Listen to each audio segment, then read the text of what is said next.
श्री राम के अलावा इन 4 से भी हार गया था रावण। अधिकतर लोग यही जानते हैं कि रावण सिर्फ श्री राम से ही हारा था, लेकिन ये सच नहीं है। रावण श्री राम के अलावा 4 महारथियों से भी पराजित हो चुका था। यहां जानिए इन 4 से रावण कब और कैसे हारा था। एक बार रावण बाली से युद्ध करने के लिए पहुंच गया था। बाली उस समय पूजा कर रहा था। रावण बार बार बाली को ललकार रहा था, जिससे बाली की पूजा में बाधा उत्पन्न हो रही थी। जब रावण नहीं माना तो बाली ने उसे अपनी बाजू में दबाकर 4 समुद्रों की परिक्रमा की थी। बाली बहुत शक्तिशाली था और इतनी तेज गति से चलता था कि रोज सुबह सुबह ही 4 समुद्रों की परिक्रमा कर लेता था। इस प्रकार परिक्रमा करने के बाद सूरज को अर्घ्य अर्पित करता था। जब तक बाली ने परिक्रमा की और सूर्य को अर्घ्य अर्पित किया, तब तक रावण को अपनी बाजू में दबाकर ही रखा था। रावण ने बहुत प्रयास किया, लेकिन वो बाली की गिरफ्त से आजाद नहीं हो पाया। पूजा के बाद बाली ने रावण को छोड़ दिया था।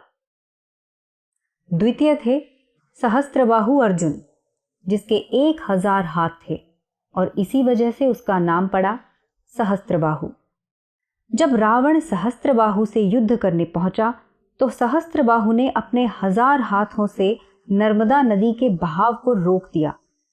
सहस्त्रबाहु ने नर्मदा नदी का पानी इकट्ठा किया और पानी छोड़ दिया, जिससे रावण पूरी सेना के साथ ही नर्मदा में बह गया था। इस पराजय के बाद एक बार फिर रावण सहस्त्रबाहु से युद्ध करने पहुंच गया था। तब सहस्त्रबाहु ने उसे बंदी बनाकर जेल में डाल दिया था। तृतीय रावण को परास्त करने वाले योद्धा दैत्यराज बलि थे, जो कि पाताल लोक के राजा थे। एक बार रावण राजा बलि से युद्ध करने के लिए पाताल लोक में उनके महल तक पहुंच गया था।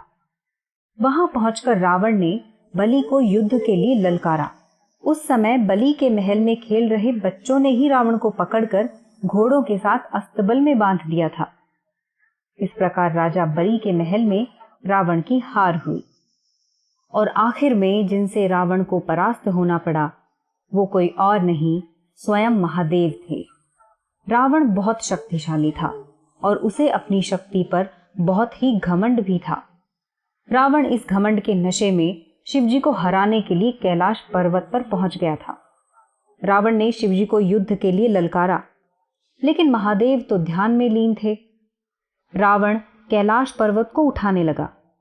तब शिवजी ने पैर के अंगूठे से ही कैलाश का भार बढ़ा दिया। इस भार को रावण उठा नहीं सका और उसका हाथ पर्वत के नीचे दब गया।